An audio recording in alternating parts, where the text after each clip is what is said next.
Volume 1, the Tuggie series of publications. Tuggie the Patriot Pup. Story by Lauren E. Kelly. Illustrations by Rick Shires. Live free, love Tuggie.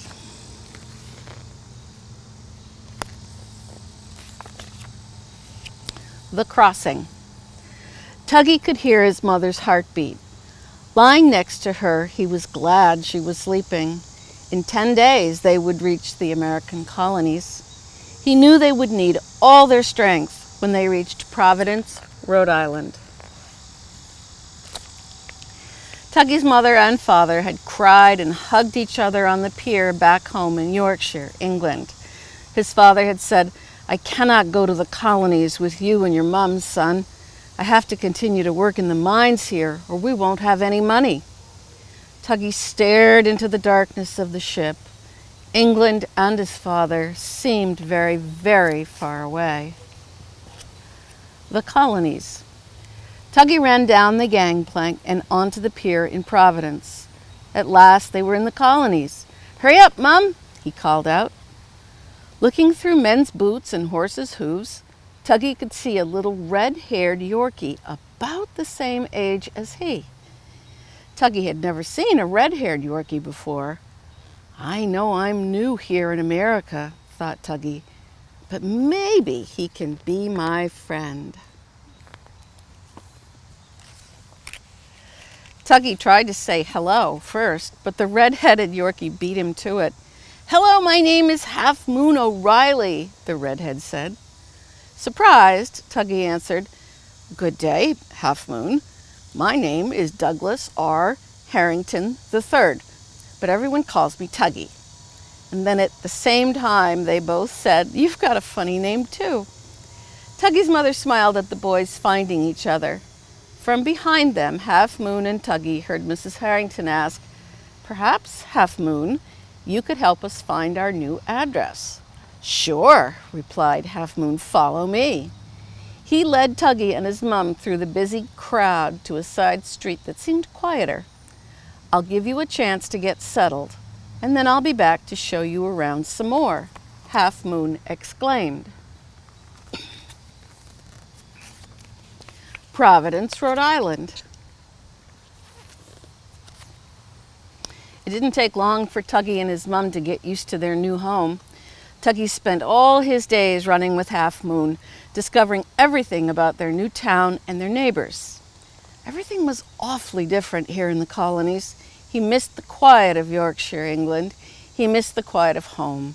Providence was noisy. The men were always shouting at their horses as they went about their chores. But the people smiled a lot, and many of them along the pier owned their own shops. The days flew by, and Tuggie always made sure he was home before dark so his mother wouldn't be worried.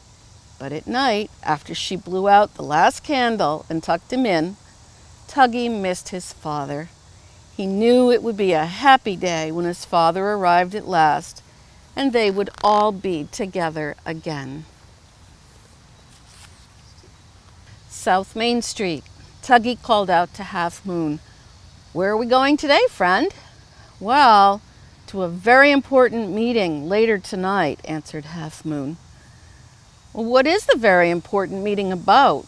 asked Tuggie. "The colonists are unhappy with the English king and all his taxes," answered Half Moon seriously. "We colonists cannot pay his high taxes, and we have to let the king know we are serious about governing and taxing the colonies ourselves."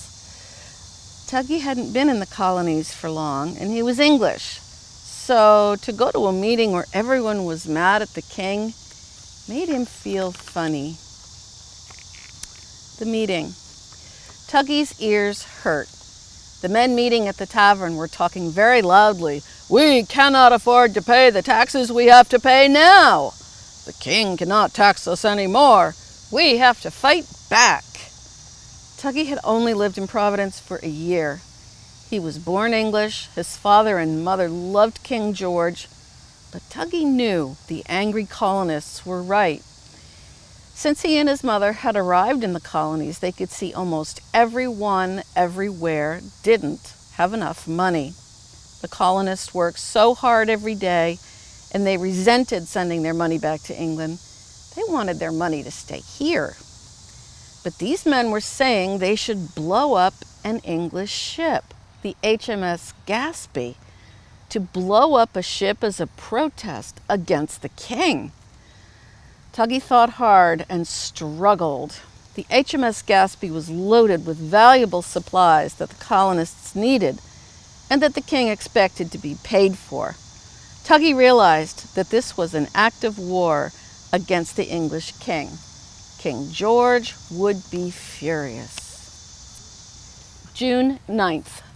Tuggie looked up into his mother's eyes as he said his prayers.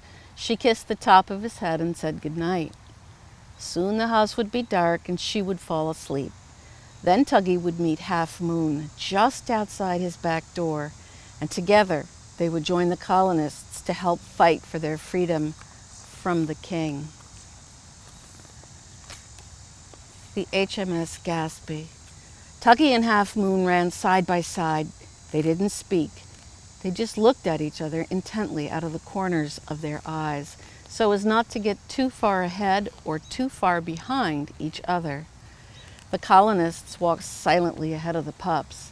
The men spoke to each other using hand signals and nods of their heads. Soon they were all on the harbor's edge, where 6 canoes waited to take them all out to climb aboard the English HMS Gaspee. Then they would destroy it, blow it up right in the harbor. Tuggie looked out onto the water. The HMS Gaspee was a dim vision in the early evening light. The ship doesn't look real, Tuggie thought. Maybe the king will listen to the colonists. And this thought stopped his paws in place, just as he and Half Moon were about to hop into the canoe. I don't want to destroy the king's ship. Maybe the colonists could try to make the king listen again. Come on, Tuggie, Half Moon whispered urgently. Come on, we need to get in the canoe now. Tuggie looked at Half Moon and then at the colonists. Is this what we have to do? Tuggie wondered. Do we have to blow this ship up in the harbor and destroy everything? He started to cry. Only one man remained on shore with the pups. He looked down at both Yorkies, nudged Tuggie with one of his boots, and spoke sadly. Pup up, boys. Time to get into the canoe. The explosion. Tuggie and Half Moon watched as the colonists blew up the HMS Gaspee. The flames reached high into the evening sky. There were large running feet and there were loud, sparking explosions as the ship began to sink. Everyone scrambled amongst each other, and with so much noise and so much smoke, all the pups could do was to stay out of the way. Suddenly, Tuggie realized he couldn't find Half Moon. When the ship began to turn over, they'd been separated. Half Moon, where are you? Tuggie shouted desperately. I can't find you, Half Moon. Answer me so I can find you. Tuggie sobbed. Tuggie, I'm over here, cried Half Moon. I'm over here, Tuggie. Find me. Tuggie ran to the other side of the ship, running to the sound of Half Moon's voice. This side of the HMS Gaspee was already inches into the cold salt water and sinking fast. There, through the smoke, Tuggie saw Half Moon up on his back paws, squinting and turning his head in all directions. Rushing to his friend's side, Tuggie sighed. I'm here, I'm right here, Half Moon. Follow me. We have to get off the ship now.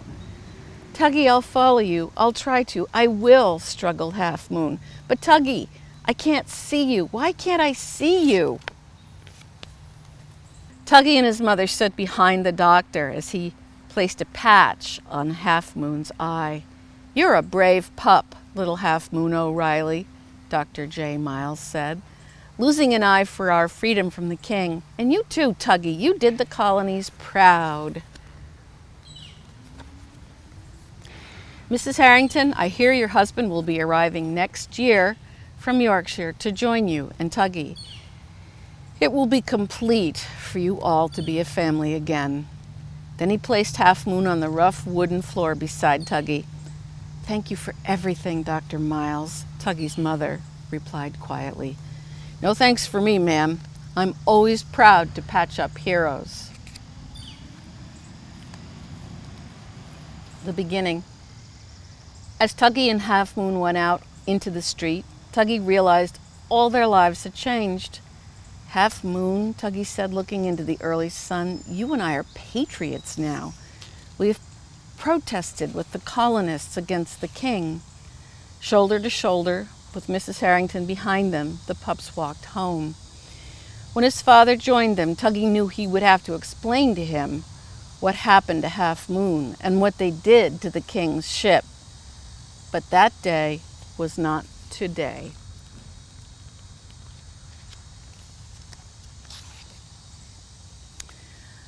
Talk to Tuggie. Now you can talk to Tuggie and learn more about his story by visiting livefreelovetuggie.com. You can ask Tuggie questions and learn about history.